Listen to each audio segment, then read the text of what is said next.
Understanding FL Studio, the browser. I have lots of very good information to help you become a stronger producer. The information I'm going to cover in this video will help you if you're serious about trying to get into the music industry specifically. The browser controls are pretty easy to grasp. Setting it up is as easy as just locating the folder you want to reference sounds from and dragging and dropping it into the browser for referencing. At the top, you have a Current Project tab that allows you to see the history of your undos, the number of patterns and number of effects and plugins currently in use. This can actually be pretty helpful information if you had somebody ask what all you used to make a track. You could also give them a comprehensive list if you wanted to. Recent Files is there to give you the history of all recent files you've used. The plugin database allows you to grab plugins from the side and drag them into your channel rack or mixer. So if you're somebody who likes list scrolling, this is a good way for you to find your plugins. It's split into two drop-down tabs for you to use in the browser. One of them is for grabbing the main VST, which is like the instrument, and the other one is for grabbing modified versions of the VST, which is what we call presets. Just in case somebody doesn't know, a preset is a set adjustment of a VST's settings or parameters. It is preset for you to open and use. Channel presets is the same thing as above basically, but for channels. Mixer presets is a list of effects that can be dragged onto the mixer inserts. Scores is a list of pre-made MIDI information that you can drag into the piano roll or channel rack. This can also pull in drum kits that are pretty decent and with some processing could sound pretty good. Backup is a list of all the backups you have for your current project. Clipboard files is files created with the clipboard data. You're not going to really use this. Collected is for data and patches. Again, you're not going to really use this either. Demo projects is quick access to FL's demos and their files. Envelopes is for storing data related to mapping for things like a sampler and such. You're not going to really use this either. Impulse is a bunch of run shots, and these are reverb room captures. So put a convolution or impulse reverb onto your mixer, assign the sample to the track, and you can use one of these impulses to capture the accurate sound of the room's reverb. You can also use your own samples as impulses.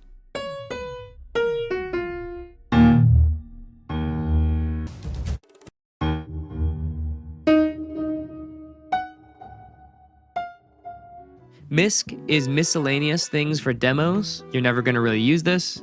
My Project is a quick access folder to your project if you're saving your files correctly. Old Project is something I added. You guys will not see this. Packs is for legacy loops and samples for FL Studio, and actually has some hidden useful instruments also in there. Project Bones is the bones of your project. You're not going to use this. Recorded is a bit more important to know because this is where anything recorded is temporarily stored. And if you want something to be truly saved, you have to export it out as audio. Otherwise, you might open the project later down the road to find that there is no recordings saved in FL Studio. FL Studio also has a built-in folder which it will save all these recordings, but you have to tell it if you wish to save the files when you actually record them. Render. This is where either your rendered or consolidated files are saved. This is only for when you use the quick render feature or consolidation on samples. To consolidate something, you just need to select the samples you wish to merge together, hold Ctrl and drag over the two samples, then press Ctrl plus G and it will merge them together into one sample.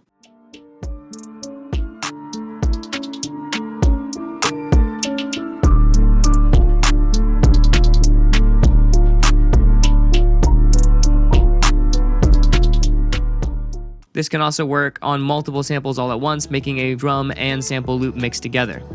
Sliced audio is everything dragged from Edison or SliceX, two powerful plugins focused on and around cutting and changing samples. Soundbank. This is my own personal filing system and probably going to be the main topic of today's video. This is a filing system. It may not seem super important, but if you are serious about being a producer and wanting to work with artists and any other professional, you should apply this now.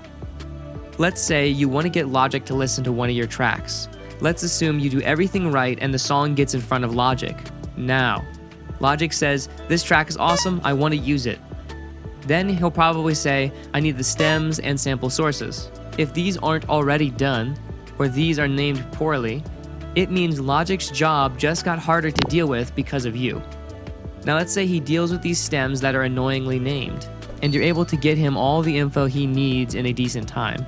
He will also probably ask, what's the tempo and key for the song? And if you don't know, then it's going to look bad for yourself and make Logic not want to work with you until you can get it together. The other thing is that this information about the track that he needs as an artist should be included in the message with the track from the get-go. But you wouldn't believe how many times I've been sent files that are just disorganized and lacking information I need to be working on the track. Otherwise, I waste more time finding out for myself the information about the track. Your goal as a producer should be to make it as easy as possible for the other artist to just have to record and nothing else. This is crucial as a producer. This is the most valuable thing you can do to make yourself more professional and increase your chances of working with an artist again and growing as a producer. So make their job as easy as possible.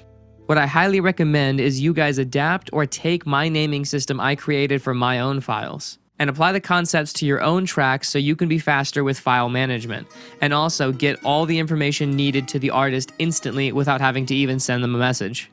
What my naming system looks like is pretty simple. On the screen, you'll see now what the naming template I use looks like. I will also post this in the description for you guys to copy and paste for your own file management. The way I like files to be named is my artist name, then the song/sample name, then the tempo, the key, and then I write down the mood, energy, and vibe. This alone answers loads of questions for the person you're sending files to and will make you look much more professional in their eyes, all because the information is there at their fingertips right away. They don't need to make any guesses, they don't need to do any hard work to get the information, they just have it.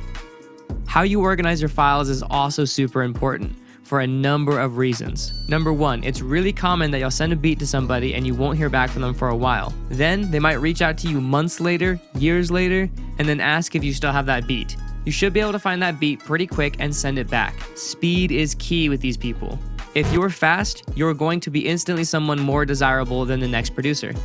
Another thing is that when showing beats to an artist, either from a video call or in person, you should be able to find a track that meets their needs quickly. Time is money, and if you waste their time, I promise they will want to work with somebody else. If you're not able to get to your samples quickly or you forget where they are and you need to stumble around your files, it's going to make you look chaotic and disorganized. Nobody wants to work with somebody who doesn't know what they're doing. I recommend doing something like this where you sort by instrument, and then in the instrument folder, you sort by scale of the sample. And if you don't know the key of your samples, that's okay. You can find out the key of your samples or the scale of your samples in a few different ways. The fastest way I've found is using a plugin called Key Detector by Waves.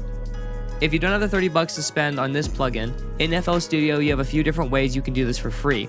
You can sample it into Edison, right-click on the waveform, go down to Regions, and then select Detect Pitch Regions. And based on this, you can cross-reference the notes here and then use the scale function in the piano roll to see all the notes and if they match a scale you've selected. This is a bit of a trial and error method. It's a little slow, but it's a good way of finding the sample's key. You can also put a tuner on the sample and then tweak it back until you find out what all the notes are and cross-reference it to the piano roll like we did before with the scales. The sooner you start this process, the better you will be down the road and the faster producer you will become. My drum samples I also split away into two main categories: full loops and one-shots. Full loops are for entire drum loops like percussion, entire loops, and then also genre. And one-shots is things like one single kick playing or one snare, so I can build my own drums from scratch. This is what we call drum programming. I also organize these files into their own feelings, like how punchy a kick is or if a one-shot is mixed with something else.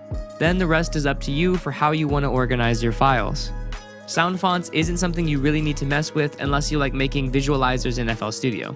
FL Studio can make music videos and also can create audio visualizers for your music to spice up your tight beat videos. Sounds is the files you've saved from FL Cloud, which is like their version of a sample library, kind of like Splice. Speech is all of the text-to-speech clips you've made, and a lot of them are legacy ones in here also. They're kind of fun to play with.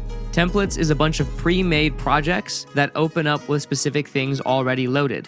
You can make your own template much like mine because I have a consistent starting point. You'll want to make your own starter template, or if you'd like to, download my template and use it for your own projects. Join the Discord and there you'll be able to download the starter template for free. User data is something you will never have to mess with, ever. This is pretty much a FL Studio backend thing.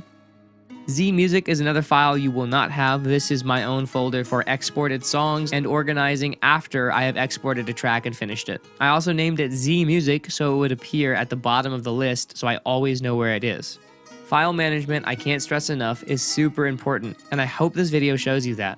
This is something I wish that I did from the very start when I started producing. I hope you can learn from my mistakes and apply what I've talked about in this video. Comment below if you guys have any improvements, or if you guys think there's a better way of doing anything on the topic that I mentioned in this video.